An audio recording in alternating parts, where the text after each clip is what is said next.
يا سيدي يا رسول الله خذ بيدي ما لي سواك ولا قلبي إلى أحد مولاي صل وسلم دائما أبدا على حبيبك خير الخلق كلهم. الحمد لله رب العالمين والصلاة والسلام على سيد المرسلين وعلى آله وأصحابه الطيبين الطاهرين. أما بعد، فقد قال الله تعالى في كلامه القديم والفرقان المجيد: إن الله وملائكته يصلون على النبي يا أيها الذين آمنوا صلوا عليه وسلموا تسليما. اللهم صل على سيدنا محمد اللهم صل عليه وسلم. الصلاة والسلام عليك يا سيدي يا رسول الله خذ بيدي قلت حيلتي أنت وسيلتي وأدركني مرادي يا رسول الله لا وسيلة إلا أنت يا رسول الله. எல்லா புகழும் புகழ்ச்சியும் ஏக வல்லவனாம் அல்லாஹ்வுக்கு சுப்ஹானஹு வ தஆலா ஒருவனுக்கு உரித்தாகுக. ஸலாத் என்னும் கருணையும் சலாம் என்னும் ஈடேற்றமும் நம் உயிருக்கு உயிரான உயிருக்கு மேலான கண்மணி சய்யிதுனா முத்து முஹம்மதுர் ரசூலுல்லாஹி ஸல்லல்லாஹு அலைஹி வஸல்லம் அவர்கள் மீதும் பாக்கியம் பெற்ற அவர்கள் குடும்பத்தினர்கள் மீதும் சத்திய சஹாபா பெருமக்கள் அனைவர்கள் மீதும் அவர்களை பின்பற்றி வருகிற தாபிஈன்கள் தபஅத் தாபிஈன்கள் நல்லவர்கள் நாதாக்கள் வலிமார்கள் உலகத்தில் வாழ்ந்து கொண்டிருக்கக்கூடிய சய்யிது சாதாத்துமார்கள் கல்வி நிறைந்த உஸ்தாதுமார்கள் அன்பு குறித்த ஷேகுமார்கள் அத்தனை நபர்கள் மீதும் அல்லாஹுடைய அன்பும் அருளும் நின்று நிலவட்டுமாகுக. கண்ணியம் நிறைந்த அல்லாஹுவின் நல்லடியார்களே, அல்லாஹு ஜல்லஷானஹு வ தஆலா பாக்கியம் நிறைந்த மாதங்களிலே பாக்கியம் நிறைந்த நாட்களிலே மிக சிறப்புக்குரிய ஒரு நாளான யௌமுல் ஜும்ஆவுடைய நாளிலே அல்லாஹ்வுக்கு சுப்ஹானஹு வ தஆலா நம்மவர்களை ஒன்றிணைத்திருக்கிறார். அல்லாஹ்வுக்கு சுப்ஹானஹு வ தஆலா இந்த உலகத்தில் எத்தனையோ படைப்புகளை அல்லாஹ் படைத்திருக்கிறார். படைக்கப்பட்ட படைப்புகள் எல்லாம் உயர்ந்த ஒரு படைப்பாக மனித படைப்பை அல்லாஹ் படைத்து மனிதனுக்கு தேவையான எல்லா விதமான பாக்கியங்களையும் நிஅமத்துகளையும் அல்லாஹ் ஜல்லஷானஹு வ தஆலா கொடுத்து கொண்டிருக்கிறான் என்பதை நாம் எண்ணி பார்க்க நாம் கடமைப்பட்டிருக்கிறோம். கண்ணியம் நிறைந்தவர்களே, இந்த ஜும்ஆவுடைய இந்த தொழுகையை நிறைவேற்றுவதற்காக நாம் ஒன்று கூடியிருக்கிறோம். ஒரு இபாதத்தை ஒரு வணக்கத்தை நிறைவேற்றுவதற்காக நாம் வருகின்றிருக்கிறோம். அந்த வணக்கங்களிலே நாம் எடுத்துக்கொள்வோமேயானால் வணக்கங்களிலே பலவிதமான வணக்கங்கள் இருக்கின்றன. அந்த வணக்கங்களிலே மிக உயர்ந்த வணக்கம் இறைவனுக்கு சாஷ்டாங்கம் செய்யக்கூடிய அந்த ஒரு வணக்கம் இருக்கிறது, இபாதத் இருக்கிறது அல்லவா, ஐங்கால தொழுகை இருக்கிறது அல்லவா. இது மிக சிறப்புக்குரிய ஒரு அமலாக அல்லாஹ் ஜல்லஷானஹு வ தஆலா நமக்கு அவருடைய அடியாராக இருக்கக்கூடிய நம்மவர்களுக்கு அல்லாஹ் ஜல்லஷானஹு வ தஆலா தந்திருக்கிறான் என்பதை நாம் எண்ணி பார்க்க நாம் கடைபெற்றிருக்கிறோம். நபிகள் பெருமான் முத்து முஹம்மது ரசூலுல்லாஹி ஸல்லல்லாஹு அலைஹி வஸல்லம் அவர்கள் தங்களுடைய பொன்னான அமுத வாயினால் பெருமானார் ஸல்லல்லாஹு அலைஹி வஸல்லம் அவர்கள் வணக்கங்களை சொல்லி காட்டுகின்ற பொழுது வணக்கங்களே சில எதெல்லாம் வணக்கம் என்பதை பெருமானார் ஸல்லல்லாஹு அலைஹி வஸல்லம் அவர்கள் சொல்லி காட்டுகிறார்கள். அப்படி சொல்லி காட்டுகின்ற பொழுது பெருமானார் ஸல்லல்லாஹு அலைஹி சொன்னார்கள், வணக்கம் எது தெரியுமா? அன்-நதுரு இலல் முஸ்ஹஃபி, குர்ஆனை பார்ப்பது ஒரு வணக்கம் என்றார்கள் நபிகள் பெருமான் ஸல்லல்லாஹு அலைஹி வஸல்லம் அவர்கள். குர்ஆனை திறந்து அல்லாஹ்வால் அருளப்பட்டிருக்கக்கூடிய அந்த அருள் வாக்கியங்களை, பொருள் நிறைந்த வாக்கியங்களை, கருத்து நிறைந்த வாக்கியங்களை, திருக்குர்ஆன் வசனங்களை அல்லாஹ்வால் இறக்கி வைக்கப்பட்டது. இது மனிதனால் இறக்கி வைக்கப்படவில்லை.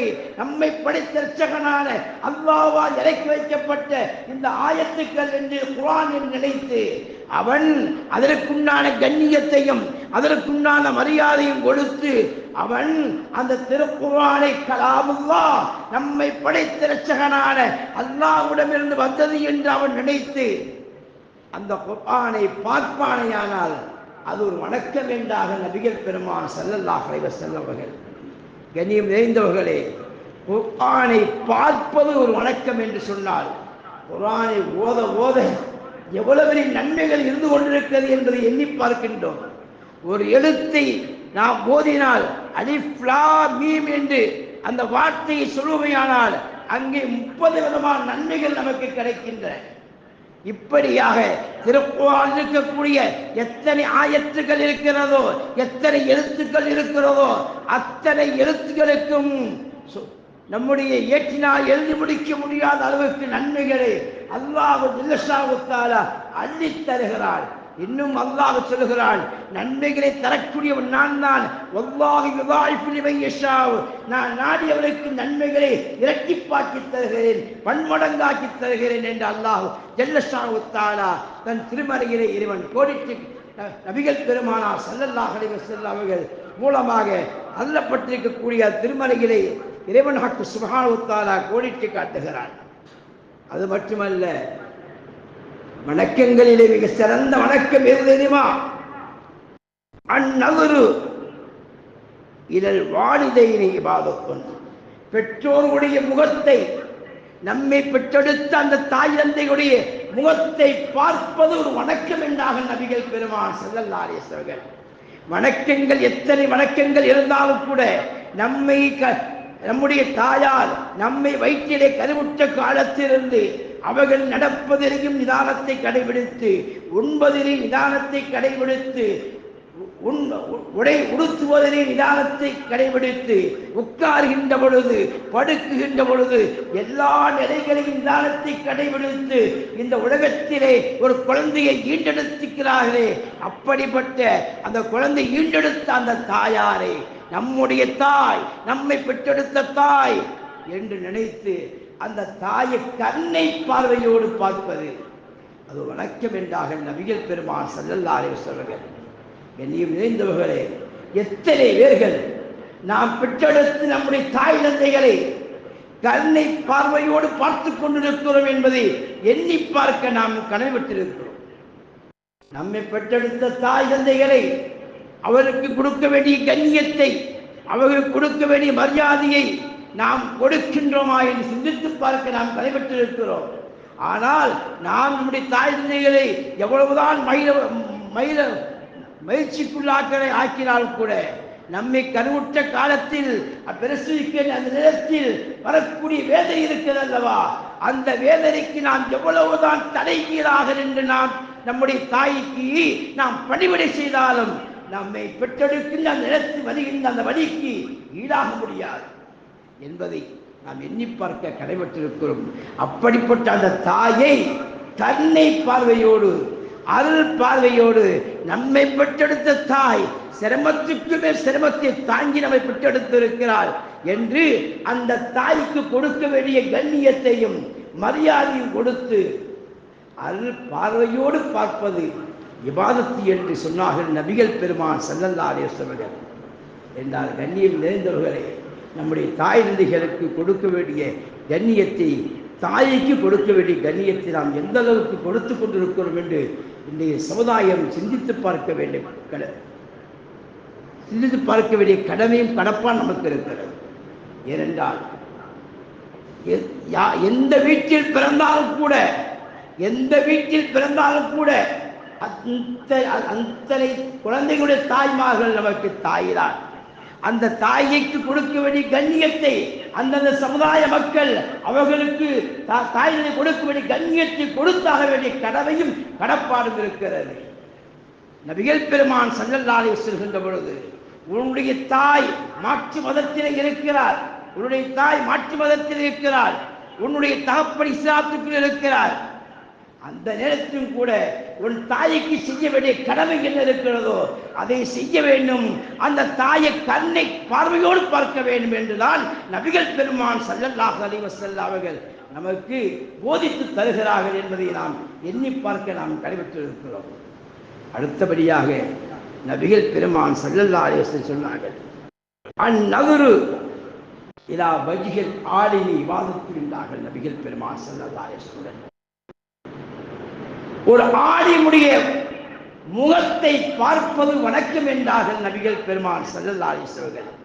கற்றறிந்த ஆலிம்கள் இருக்கிறார்களே அல்லவா, அந்த ஆலிம்களை நாம் வெறுப்போடு எவ்வளவுதான் நமக்கு அவர் இளைஞர் செய்திருந்தாலும் கூட, எந்த வகையில் நமக்கு அவர் ஒத்துவதாக இருந்தாலும் கூட, நாம் அந்த ஆலிமுக்கு கொடுக்க வேண்டிய கண்ணியத்தை கொடுக்க வேண்டும் என்று நபிகள் பெருமான் ஸல்லல்லாஹு அலைஹி வஸல்லம் சொல்லிவிட்டு அந்த ஆலிமுடைய முகத்தை கண்ணை பார்வையோடு பார்க்க வேண்டும் என்றார்கள் நபிகள் பெருமான் ஸல்லல்லாஹு அலைஹி வஸல்லம். ஏன் தெரியுமா? அல் உலமா வரஹத்துல் அன்பியா என்றார்கள் நபிகள் பெருமான் ஸல்லல்லாஹு அலைஹி வஸல்லம். ஆலிம் உலமாக்கள் இருக்கிறார்களே, மார்க்கெட் ஞானங்க கற்றறிந்த உலமாக்கள் என்னுடைய வாரிசு என்றார்கள் நபிகள் பெருமான் ஸல்லல்லாஹு அலைஹி வஸல்லம். என்னுடைய ஆலிம்களுக்கு நீங்க கண்ணியம் கொடுத்தால் எனக்கு நீங்க கண்ணியம் கொடுத்தது ஆகிவிட்டது என்றார்கள் நபிகள் பெருமான் ஸல்லல்லாஹு அலைஹி வஸல்லம் அவர்கள். ஆகையினால் அந்த ஆலிம்களை நீங்கள் கருணை பார்வையோடு, அருள் பார்வையோடு, ரஹமத்தான பார்வையோடு பார்க்க வேண்டும் என்று நபிகள் பெருமான் ஸல்லல்லாஹு அலைஹி வஸல்லம் அவர்கள் நமக்கு கற்றுத் தந்திருக்கிறார்கள். அடுத்ததாக நபிகள் பெருமான் ஸல்லல்லாஹு அலைஹி வஸல்லம் அவர்கள் அல் காய்பத்து அந்நதுரு இலல் காய்பத்தி இபாதத்து. அல்லாஹுடைய உலகத்திலே மையப்பகுதியில் இருக்கக்கூடிய அல்லாஹுடைய ஆலயம் இருக்கிறது அல்லவா, காய்பத்துல்லா. அந்த காய்பத்துல்லாவை பார்ப்பது ஒரு வணக்கம் என்றார்கள் நபிகள் பெருமான் ஸல்லல்லாஹு அலைஹி வஸல்லம். அல்லாஹுடைய திருவேட்டை, இது அல்லாஹுடைய வீடு, நம்மை படைத்த இரட்சகனான அல்லாஹ் அவருடைய வீடுதான் கஅபா என்று நினைத்து அந்த கஅபாவுக்கு உண்டான கண்ணியத்தை அல்லாஹுடைய வீடு என்று சங்கைப்படுத்தி அந்த வீட்டுக்கு உண்டான மரியாதையை ஒரு மனிதன் கொடுப்பானேயானால் அந்த கஅபாவை கொடுத்து அல்லாஹுடைய அருள்பெற்ற கஅபா என்று ரஹமத்தான பார்வையோடு, அருள் பார்வையோடு அல்லாஹுடைய ஆலயத்தை பார்ப்பானையானால் வணக்கம் என்றார்கள் நபிகள் பெருமான் ஸல்லல்லாஹு அலைஹி வஸல்லம். எதையும் இறைந்தவர்கள் சிந்தித்து பார்க்க வேண்டும். எதையெல்லாம் வணக்கம் என்று சொல்லி வருகின்ற பொழுது அல்லாஹுடைய திருவேட்டை ஒருவன் இங்கிருந்து செல்கிறான், உம்ராவுக்கு செல்கிறான், அல்ல ஹஜ்ஜுக்கு செல்கிறான். அப்படி சென்று அவனால் அங்கே அவனுக்கு போய்விட்டது. எந்த இபாதத்தும் அவனால் செய்ய முடியவில்லை, உம்ரா செய்ய முடியவில்லை, அவனால் கஅபாவை தவாஃப் செய்ய முடியவில்லை, அவனால் தொழுக முடியவில்லை, ஒன்றுமே செய்ய முடியாமல் இருக்கிறானே. அப்படிப்பட்ட மனிதன் அந்த கஅபாவுடைய வளாகத்துக்குள் உட்கார்ந்து கொண்டு அல்லாஹுடைய ஆலயம், அல்லாஹுடைய வீடு, என்னை படைத்த இரட்சகனான அல்லாஹுடைய வீடு என்று நினைத்து வெறுமனே எந்த இபாதத்தும் செய்யாமல் வெறுமனே அல்லாஹுடைய வீட்டை பார்த்து கொண்டு இருப்பது வணக்கம் என்றாக நபிகள் பெருமான் ஸல்லல்லாஹு அலைஹி வஸல்லம். இதைத்தான் நபிகள் பெருமான் ஸல்லல்லாஹு அலைஹி வஸல்லம் சொல்கின்ற சொன்னார்கள், இன்னல்லாஹ யன்ஸிலு ஃபீ குல்லி யௌமின் வ லைலத்தி 20 வ 100 ரஹ்மத்தன். ஒவ்வொரு நாளும் அல்லாஹ் ஜல்லஷாஹு தஆலா 120 ரஹ்மத்துக்களை அல்லாஹ் அந்த கஅபாவில் இறக்கி கொண்டிருக்கிறார். ஒவ்வொரு நாளும் 120 ரஹ்மத்துக்களை, அல்லாஹ்வுடைய அருளை, அல்லாஹ்வுடைய ரஹ்மத்தை, அல்லாஹ்வுடைய பரக்கத்தை அல்லாஹ் ஜல்லஷாஹு தஆலா கஅபாவில் இறக்கி கொண்டிருக்கிறார். அந்த கஅபாவிலே 120 ரஹ்மத்துகள் இறங்கிய பொழுது பெருமான் ஸல்லல்லாஹு அலைஹி சொன்னார்கள், என்ஜில ஹாதில் வைத்து அந்த கஅபாவின் மீது 120 ரஹ்மத்துகள் இறங்கிக் கொண்டிருக்கின்றன. சித்தூரனி தாயிஃபீன, அதிலே 60 நன்மைகள். கஅபாவை வலம் வருகிறார்கள் அல்லவா, கஅபாவை வலம் வருகிறார்கள் அல்லவா. இந்த கஅபா அல்லாஹுடைய ஆலயம், என்னை படைத்த இரட்சகனான அல்லாஹுடைய ஆலயம் என்று நினைத்து அந்த கஅபாவுக்குண்டான கண்ணியத்தையும் அதற்குண்டான சங்கையை கொடுத்து அந்த கஅபத்துல்லாவை அவன் வலம் வருகின்றான் என்றால் அவனுக்கு 60 நன்மைகள் என்றார்கள் நபிகள் பெருமான் ஸல்லல்லாஹு அலைஹி வஸல்லம். 60 நன்மைகள். இதற்காக கஅபத்துல்லாவை சுற்றி வருவதற்கு 60 நன்மைகள். அதற்கு பின்னால் பெருமான் ஸல்லல்லாஹு அலைஹி வஸல்லம் சொல்கிறார்கள், 40 நன்மைகள் அந்த கஅபத்துல்லாஹ்வில் தொழுகக்கூடியவருக்கு என்றாக நபிகள் பெருமான் ஸல்லல்லாஹு அலைஹி வஸல்லம். அந்த 40 நன்மை இங்கே இல்லை, கஅபத்துல்லாஹ் அல்லாஹ்வுடைய வீட்டிலே அந்த ஹரமுக்குள்ளே இருந்து கொண்டு எவன் தொழுகிறானோ அவனுக்கு 40 நன்மைகள் என்றாக நபிகள் பெருமான் ஸல்லல்லாஹு அலைஹி வஸல்லம் என்றார். சிந்தித்து பார்க்க வேண்டும். இந்த நன்மைகளை எல்லாம் நாம் இங்கிருந்தால் பெற்றுக்கொள்ள முடியுமா? நாம் இங்கிருந்தால் பெற்றுக்கொள்ள முடியுமா? அங்கே செல்ல வேண்டும். அதற்காக நாம் முயற்சி செய்ய வேண்டும். உலகத்திலே பிறந்த நாம், யா அல்லாஹ் என்னுடைய உயிரை உன் கஅபாவை, உன்னுடைய கஅபத்துல்லாஹ்வை பார்க்காமல் எனக்கு மௌத்தை கொடுத்து விடாதே என்று ஒருவன் பிரார்த்தனை செய்வானையானால், அல்லாஹ்விடத்து அடம்பிடித்து கேட்பானையானால், அல்லாஹ் ஜல்லஷானு தஆலா அவனை தன்னுடைய கஅபாவுக்கு அல்லாஹ் அழைத்து செல்கின்றான். எப்படி அழைக்கிறான் என்றெல்லாம் தெரியாது, எப்படி அழைக்கின்றான் என்றெல்லாம் தெரியாது. நாம் நம்முடைய துஆவை இறையச்சத்தோடு, இறை அன்போடு, இறை காதலோடு மனம் உருகி அல்லாஹ்விடத்திலே கேட்பானால் அல்லாஹ் ஜல்லஷானு தஆலா அவருடைய கஅபாவுக்கு கொண்டு போகிறான். அது மட்டுமல்ல, பெருமானார் ஸல்லல்லாஹு அலைஹி வஸல்லம் சொன்னார்கள், மீண்டும் சொல்கிறார்கள், எந்த அவனால் தொழுக முடியவில்லை, அவனால் கஅபாவை வலம் வர முடியவில்லை, அவன் இயலாமல் ஆழ்த்தப்பட்டிருக்கிறான், படுத்த படுக்கையிலே கிடக்கிறான், அப்படி இருந்தால் கூட அந்த ஹரமுக்குள் வந்து அந்த கஅபாவை அல்லாஹ்வுடைய என்னை படைத்திருக்க நான் அல்லாஹ்வுடைய ஆலயம் என்று அந்த கஅபாவை அவன் பார்ப்பானையானால், அருள் பார்வையோடு பார்ப்பானையானால், ராமத்தான பார்வையோடு பார்ப்பானையானால் அவனுக்கு 20 நன்மைகள் என்றாக நபிகள் பெருமான் ஸல்லல்லாஹு அலைஹி வஸல்லம் 170 நன்மைகளை அல்லாஹ் அங்கேயே பிரித்து கொடுத்து விடுகிறான். தவாப் செய்யக்கூடிய 40 என்றாக, அங்கே தொழுகக்கூடியவர் தவாப் செய்யக்கூடிய 60 என்றார்கள், அங்கே தொழுகக்கூடியவருக்கு 40 என்றார்கள். வெறுமனையே உட்கார்ந்து கொண்டு பார்த்து கொண்டிருப்பதற்கு 20 என்றாக நபிகள் பெருமான் ஸல்லல்லாஹு அலைஹி வஸல்லம். அதற்காக நாம் முயற்சி செய்ய வேண்டும் அல்லவா? நாம் எல்லாம் நினைக்கலாம், போக வேண்டுமே, லட்சக்கணக்கான ரூபாய் செலவாகிறது, கஅபாவுக்கு ஹஜ்ஜுக்கு போனால் 6 லட்சம் ரூபாய்க்கு மேல் தேவைப்படுகிறது, உம்ராவுக்கு போனால் குறைந்தது ஒரு 2 லட்சம் ரூபாய் 1.5 லட்சம் ரூபாய் தேவைப்படுகிறது, செலவெல்லாம் சேர்த்து தேவைப்படுகிறது. என்ன செய்வது என்று நாம் யோசித்துக் கொண்டே இருப்போமேயானால் யோசித்துக் கொண்டே தான் இருக்க முடியும், நம்மளால் போக முடியும். அல்லாஹ்வுடைய ஆணையத்தை பார்க்கக்கூடிய சக்தியை, திறமையை அல்லாஹ் தருகிறான். எத்தனையோ பணக்காரர்கள், எத்தனை லட்சக்கணக்கில் சம்பாதிக்கக்கூடிய எத்தனையோ பணக்காரர்கள் நாம் பார்க்கிறோம், எல்லாம் இருக்கிறது. ஆனால் ஹஜ்ஜுக்கு போகக்கூடிய பாக்கியம் கிடைக்கவில்லை, ஹஜ்ஜுக்குரிய பாக்கியம் கிடைக்கவில்லை, உம்ராவுக்கு செல்லக்கூடிய பாக்கியம் கிடைக்கவில்லை.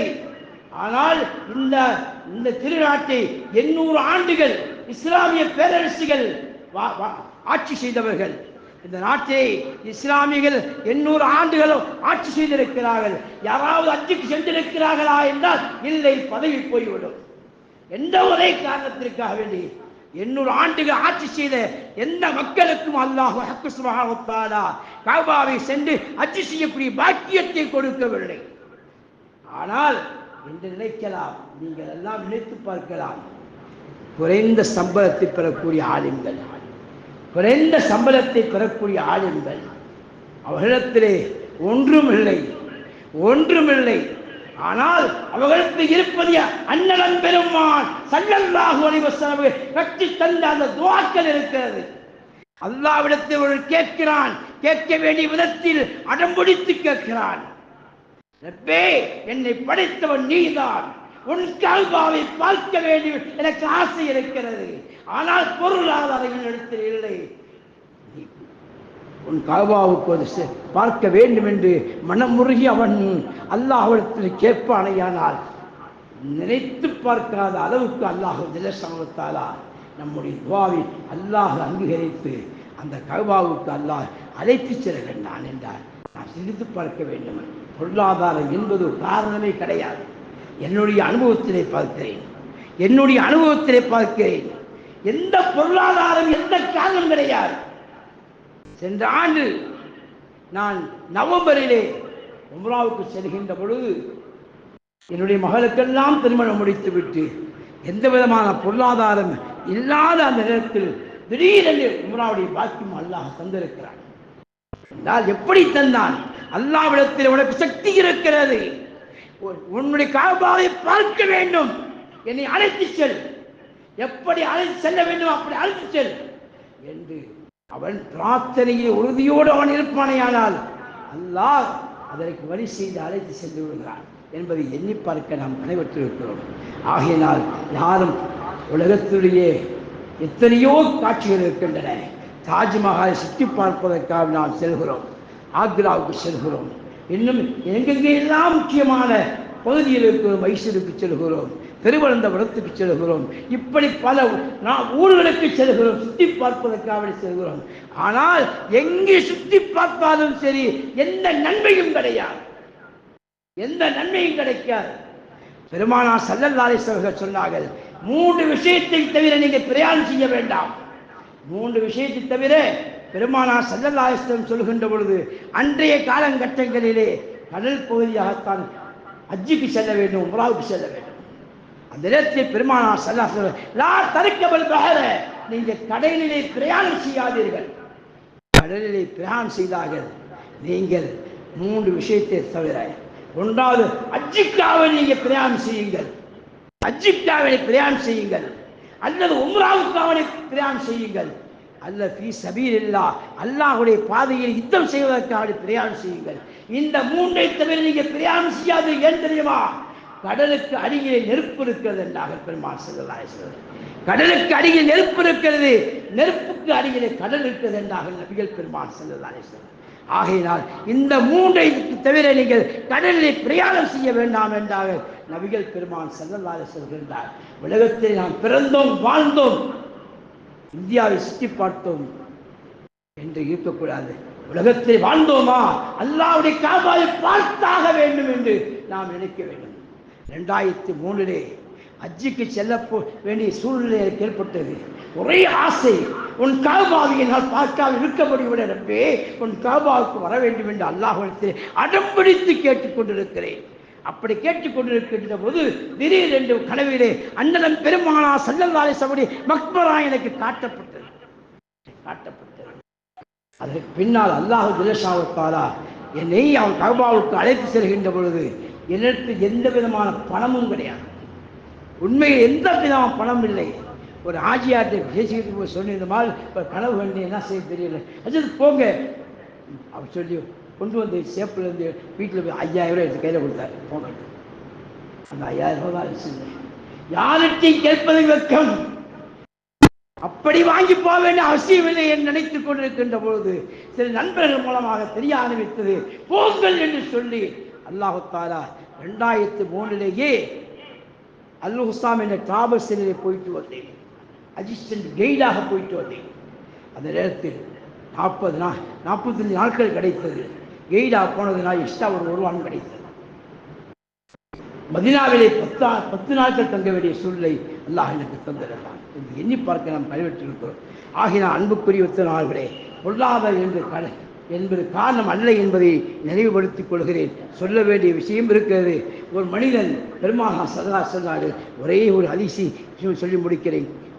அதற்கு கோவித்துக் கொள்ள வேண்டாம், யார் மக்கள் ஒன்று வரவில்லை என்பது காரணத்தால் பெருமானார் ஸல்லல்லாஹு அலைஹி வஸல்லம் சொன்னார்கள். ஒரே ஒரு விஷயத்தை ரசூலுல்லாஹி ஸல்லல்லாஹு அலைஹி வஸல்லம் சொன்னார்கள். எப்படி சொன்னார்கள் தெரியுமா? பெருமானார் ஸல்லல்லாஹு அலைஹி வஸல்லம் மனிஸ்ததா, உங்களுக்கு சக்தி இருக்குமையானால் ஹஜ்ஜு காரியங்களை முடித்து விட்டீர்கள், உம்ரா காரியம் முடித்து விட்டீர்கள், அதற்கு பின்னால் மனிதன் லயித்துக் கொண்டிருப்பான்.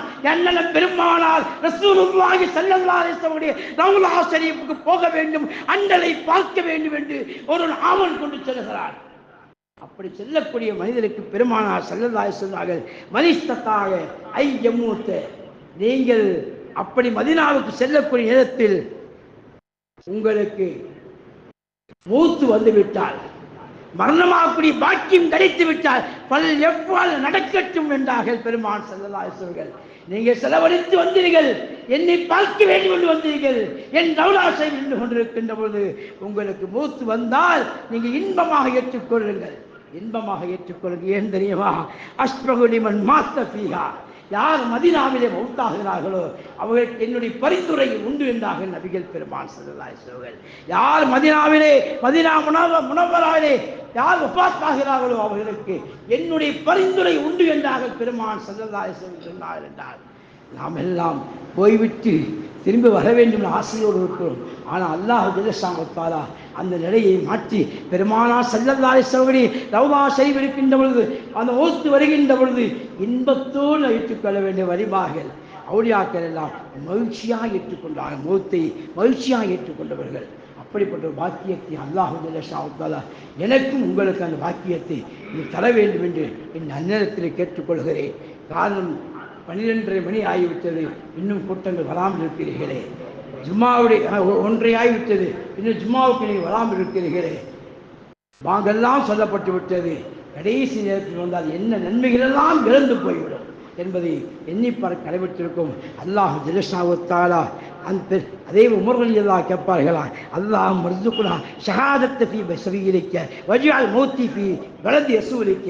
யா அல்லாஹ் எனக்கு ஷஹாதத்துடைய மௌத்தி தா ரஹ்மானே, ஃபீ சபீலிக்க உன்னுடைய பாதையில் வஃபாத்தாக்கூடிய பாக்கியத்தை தான். வஜ்அல் மௌத்தி ஃபீ பலதி ரசூலிக்க. யா அல்லாஹ் யா அல்லாஹ் என்னுடைய மௌத்தை உன் ஹபீபாகிய ஸல்லல்லாஹு அலைஹி வஸல்லம் ரௌதா ஷரீஃபில் எனக்கு மௌத்தை தா என்று உமர் இப்னு கத்தாப் ரலியல்லாஹு தஆலா கேட்டார்கள். அதே போன்று அல்லாஹ் ஜல்ல தஆலா உமர் இப்னு கத்தாப் ரலியல்லாஹு தஆலா அன்ஹுவுக்கு அந்த பாக்கியத்தை கொடுத்திருக்கிறார். அல்லாஹ் ஜல்ல தஆலா உலகத்தில் வாழ்ந்துவிட்டு கடைசியாக இந்த உலகத்தை விட்டு விடைபெறக்கூடிய கடைசி நேரத்தில் நம்ம உலகத்தில் எப்போது நம்முடைய வாய் முடிய இருக்கிறதோ அந்த ஆண்டு இறைவா உன்னுடைய பேரலால் கேட்கிறோம், உன் அபியுடைய மகத்துவத்தை கொண்டு கேட்கிறோம். எங்களை உன் கஅபாவுக்கு அழைத்து அங்கே ஹஜ்ஜுடைய காரியங்களை உம்ராவுடைய காரியங்களை செய்துவிட்டு உன்னுடைய ஸல்லல்லாஹு அலைஹி வஸல்லம் ரௌதா ஷரீஃப் முன்னால் நின்று சலாம் சொல்லி எல்லாம் முடித்ததற்கு பின்னால் உன் ரசூலை இந்த கண்களால் பார்த்து கொண்டு அதே இடத்திலேயே ரௌதாவிலே இருந்து ஸல்லல்லாஹு அலைஹி வஸல்லம் அல் பொங்கக்கூடிய 100 பொங்கக்கூடிய அந்த முகத்தை பார்த்து கொண்டே எங்களுடைய உயிர் பிரிய வேண்டும். யா அல்லாஹ் எங்கள் உயிர் பிரிய வேண்டும், எங்களை ஜன்னத்துல் பகி என்ற அந்த கபிரஸ்தானிலே அடக்கமாக வேண்டும் என்ற ஆசையோடு இருக்கிறோமே. அந்த பாக்கியத்தை நிரந்தரமாக எல்லா மக்களுக்கும் தந்தர் விரிவாக என்று கேட்டுக்கொண்டு அல்லாஹ் ஜல்ல தஆலா நம் அனைவருக்கும் அவனை பேரலை தந்தர் விரிவானாக. யாரெல்லாம் இங்கு வந்திருக்கிறோம் அத்தனை நபர்களுக்கும் குடும்பத்தோடு ஹஜ் செய்யக்கூடிய பாக்கியத்தையும் உம்ரா செய்யக்கூடிய பாக்கியத்தையும் மீண்டும் மீண்டும் மீண்டும் தர வேண்டும் என்று உங்களிடத்தில் கேட்டுக்கொள்கிறேன். அல்லாஹ் ஜல்ல தஆலா இந்த பரக்கத்தை கொண்டு நம்ம அந்த பாக்கியத்தை தர வேண்டும். ஒரு 5 நிமிடமோ 10 நிமிடம் கூடிவிட்டது ஆகினால் நிர்வாக பெருமக்கள் பொறுமையோடு ஏற்றுக்கொள்ள வேண்டுமாய் அன்போடு கேட்டுக்கொள்கிறேன். அஸ்ஸலாமு அலைக்கும் வரஹ்மத்துல்லாஹி வபரகாத்துஹு.